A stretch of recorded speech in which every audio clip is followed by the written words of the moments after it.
네, 오늘은 뜨겁게 서로 사랑하라, 뜨겁게 서로 사랑하라는 제목으로 말씀을 나누겠는데요.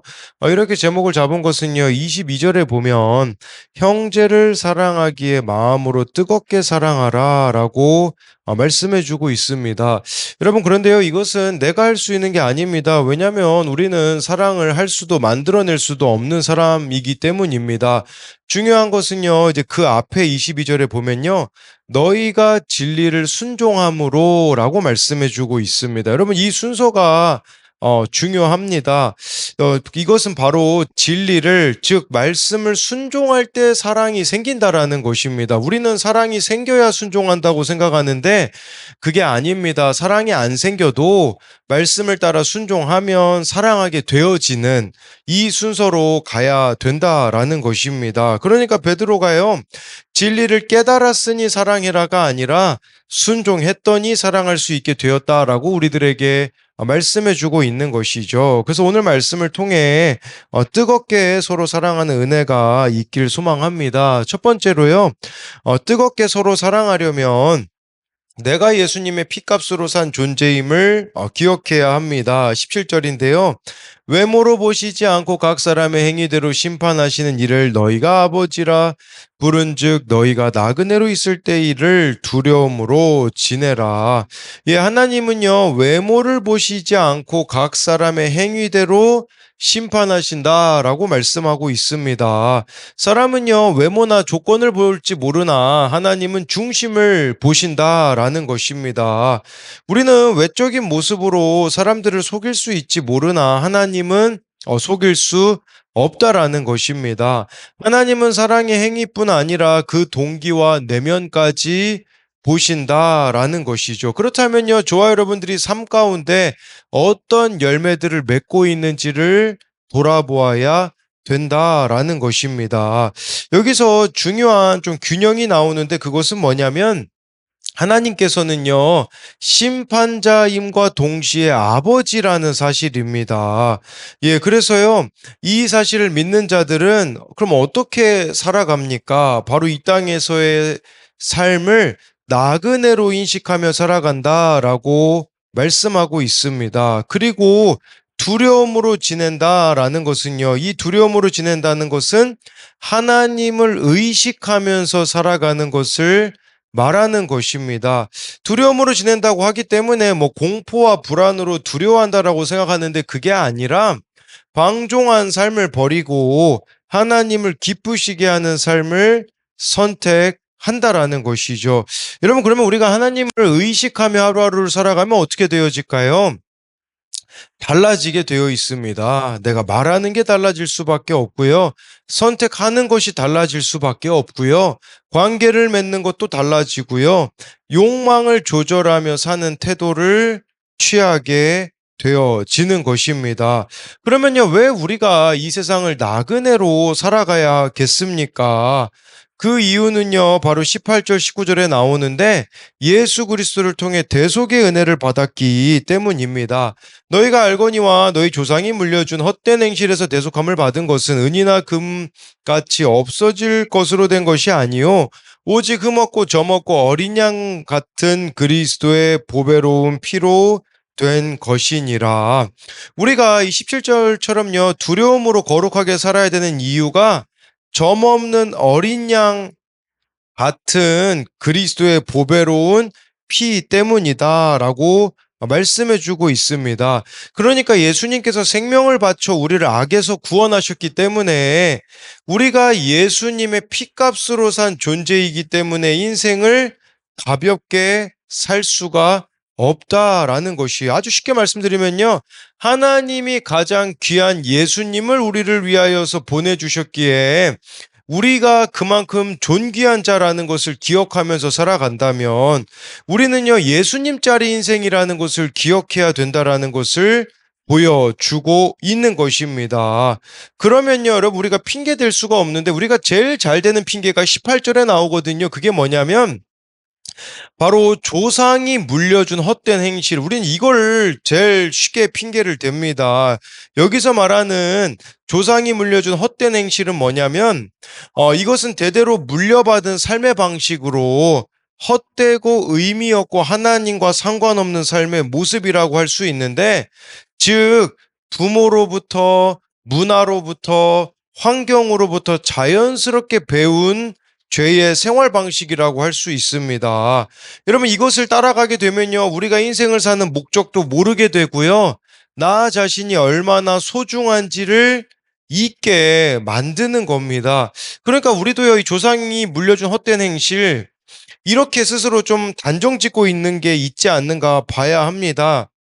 나는 이런 집안에서 태어났기 때문에 어쩔 수 없다. 그게 통하지 않는다라는 것입니다. 나는 이런 성격이기 때문에 어쩔 수 없다. 이것도 통하지 않습니다. 예를 들면 이혼한 가정에서 자란 아이는 결핍을 경험할 수밖에 없습니다. 그리고 부모님의 이혼 경험으로 인하여서 나 또한 이혼할 수밖에 없을 것이다 라고 단정 짓게 되는 게 있어서 아예 결혼을 생각하지 않을 수 있습니다. 그러나 여러분, 우리가 19절을 기억하셔야 돼요. 그것으로부터 예수님의 보배로운 피로 대속함을 받았다라는 것입니다. 이 대속이라는 것은요, 노예를 자유롭게 해주기 위해 돈을 지불하는 것을 의미하는데, 죄의 노예가 된 우리를 위하여 예수님이 십자가에 죽으심으로 자유케 되었다라는 것입니다. 그래서 예수님이요, 십자가에서 다 이루었다 하시지 않습니까? 그 다 이루었다라는 말은 다 지불되었다라는 뜻입니다. 그렇게 저와 여러분들이 진정한 자유자가 되는 것이며, 다시 죄의 종이 되지 않는 것이며, 핑계를 대지 않는 것입니다. 예, 우리 20절, 21절을 이어서 보면요, 그는 창세전부터 미리 알린 바 되시니나 이 말세에 너희를 위하여 나타내신 바 되었으니 너희는 그를 죽은 자 가운데서 살리시고 영광을 주신 하나님을 그리스도로 말미암아 믿는 자니, 너희 믿음과 소망이 하나님께 있게 하셨느니라. 하나님은요, 우리를 향한 계획을 가지고 계셨는데, 이것은 창세 전부터 하나님이 미리 정하시고 계획하셨다라는 것입니다. 그래서 예수 그리스도를 통하여서 구원을 이루고자 하시는 그 하나님의 계획이 이루어졌다라는 것이죠. 그렇기에 예수님께서 이 십자가와 부활을 21절에 보면요, 통과하셔서 영광을 주신 이 하나님을 우리도 믿는 자이기 때문에 우리에게 중요한 것은 21절 후반절처럼 믿음과 소망을 하나님께 두고 살아가야 된다라는 것입니다. 그런 측면에서 나는 무엇을 믿고 있고 무엇을 소망으로 두고 있는가를 21절을 통하여서 볼 수가 있는 것이죠. 여러분, 이 말씀은요, 우리에게 이런 의미가 될 수 있어요. 내 인생의 억울함과 고난도 하나님께서 창세전부터 아신 사건이라는 겁니다. 예수님의 고난이 헛되지 않았듯이 나의 고난 또한 부활과 영광으로 가는 과정 중에 있다라는 것을 저와 여러분들이 믿어야 합니다. 이걸 믿는다라는 것은요, 구체적으로 보면요, 오늘 저와 여러분들이 하나님께 믿음과 소망을 두며 살아가는 자가 되어줘야 한다라는 것입니다. 이 부분에 대해서는요, 어른용 큐티 묵상 간증 공동체를 통해 배운 사랑에 보면요, 이분에게는 소망이 사라지는 일이 발생합니다. 뭐냐면 악명 높은 이사님의 직속 부하가 되었는데, 그 이사님이 점점 자신을 시기 질투했다고 합니다. 그래서요, 이런 고백이 거기에 나옵니다. 저는 이렇게 힘든 환경으로 저를 보내신 하나님을 원망하며 이직할 생각으로 공동체에 나눴습니다. 그러자 지체들은 나무 십자가 피하면 철 십자가가 기다려요, 질서에 순종해야 해요 라고 권면했습니다. 저는 회사를 그만두고 사업하는 분들이 뭘 아냐며 따졌지만 그래도 지체들의 권면과 기도가 마음에 남았습니다. 그래서 매일 큐티한 뒤 이사님의 과한 업무 지시에도 순종하자 이사님은 제게 감정적인 화를 내지 않으셨습니다. 그리고 저는 입사 4년 차에 회사에서 인정받아 높은 연봉을 받았습니다. 늘 억울하다고 외치는 저를 주님이 택하셔서 공동체를 통해 이사님을 구원의 대상으로 보게 하셨습니다. 그리고 16년째 회사를 떠나지 않고 믿지 않는 동료들이 구원받도록 기도하고 있습니다. 라는 고백이 나오더라고요. 네, 여러분, 이렇게 되어질 수 있는 비결이 뭐겠습니까? 믿음과 소망을 하나님께 두었기 때문이라는 것을 보여주는 것이죠. 여러분, 또 이것은요, 예수님의 피값으로 치룬 대속의 은혜를 아는 사람은요, 하루하루 인생의 목적이 구원이 되어서 살아가는 자가 될 수밖에 없습니다. 구원을 위해 사는 자는 이처럼 믿음과 소망을 날마다 하나님께 두고 살아간다라는 것입니다. 이것에 대한 두 가지 적용 질문은요. 내가 조상에게 물려받은 헛된 행실은 무엇입니까? 흔히 우리가 가문의 저주라고 할까요? 그런 것들이 물림되어지는 것들이 있지 않습니까? 나는 그것을 어떻게 끊어내고 있습니까? 이것은 저와 여러분들이 예수님의 그 십자가 보혈로 끊어낼 수 있다. 이 죄의 저주를 끊어낼 수 있다라는 것으로 말씀을 드렸고요. 내 믿음과 소망이 정말 하나님께 있습니까? 아직도 세상에 두고 있는 소망은 무엇입니까? 두 번째로는요, 뜨겁게 서로 사랑하려면 진리를 순종해야 합니다. 22절인데요. 너희가 진리를 순종함으로 너희 영혼을 깨끗하게 하여 거짓이 없이 형제를 사랑하기에 이르렀으니 마음으로 뜨겁게 서로 사랑하라. 네, 여기서 진리를 순종함으로가 맨 앞에 나오는데 여러분, 진리는 말씀이죠. 이 순종이라는 단어의 문자적인 의미가요, 밑으로 순복해 들음이라는 의미가 있어요. 그러니까 진리에 순종한다라는 것은 내가 진리 밑으로 들어가 순복하고 청종한다. 이런 의미를 가지고 있습니다. 그러면 여러분, 진리에 순종한다라는 것은 말씀이 내 생각과 감정과 관계보다 위에 놓이는 겁니다. 여러분, 근데 우리의 문제는 뭐냐면 말씀보다 내가 위에 앉아 있는 것이죠. 근데 내가 말씀 밑으로 들어가는 것이에요. 예, 그렇기 때문에 내가 이 말씀 밑으로 들어가서 내 생각보다 감정보다 관계보다 말씀이 중요하게 여기는 자가 되는 거죠. 그러면 어떻게 되냐? 그것이 우리 영혼을 깨끗하게 한다라고 말씀해 주고 있어요. 이게 무슨 말일까요? 여러분, 우리가 말씀 밑으로 들어가면요, 회개할 수밖에 없다라는 뜻입니다. 회개하니까 영혼이 깨끗하게 되는 거죠. 내 생각이 깨끗해지고 내 마음이 깨끗해지고, 이것이 되어지는 비결이 바로 우리가 말씀 밑으로 들어갈 때에 가능하다라는 것입니다. 네, 그래서 왜냐면요, 말씀 앞에 나의 모든 것이 다 드러나기 때문이죠. 나의 위선, 거짓됨, 자기의가 우리가 말씀 밑으로 들어갈 때에 이렇게 되어지는 것을 볼 수가 있는 것이죠. 이렇게 모든 것을 말씀 아래에 둔 사람만이 거짓이 없이 형제를 사랑하기 이를 수 있다라고 말씀해 주고 있습니다. 이것은 내 감정보다 내 생각보다 말씀을 앞세우게 될 때 비로소 이루어지는 것입니다. 여러분, 거룩은 느낌이 아닙니다. 순종하는 데서 시작이 되는 겁니다. 진리를 아는 것과 진리를 순종한다라는 것은 다른 것입니다. 베드로는 깨달았으니까 사랑해라고 하지 않았습니다. 말씀에 순종했더니 사랑할 수 있게 되었다고 말씀해 주고 있습니다. 그런 의미에서 여러분, 우리는요, 이 순종을 어떻게 생각하냐? 마음이 생겨야 하지, 상황이 돼야 하지, 환경이 갖춰줘야 내가 할 수 있지라고 생각하는데 아니라는 겁니다. 상황이 맞지 않는 것 같아도, 환경이 맞지 않는 것 같아도, 마음이 생기지 않아도요, 말씀에 대한 순종이 먼저라는 겁니다. 그럴 때 마음이 생기게 되는 것이죠. 여기서 또 거짓이 없는 형제 사랑하기 이르렀다라는 것은요, 거짓이 없다라는 것은 연기 없는 사랑, 가식 없는 사랑을 뜻하거든요. 이것은 상대방이 나를 유익하게 해주기에 사랑하는 것이 아닙니다. 상대방이 나에게 잘해주니까 사랑하는 게 아니라는 것을 말씀해주고 있는데요. 이것은 말씀 앞에서 내 자신이 깨졌기 때문에 가능한 사랑입니다.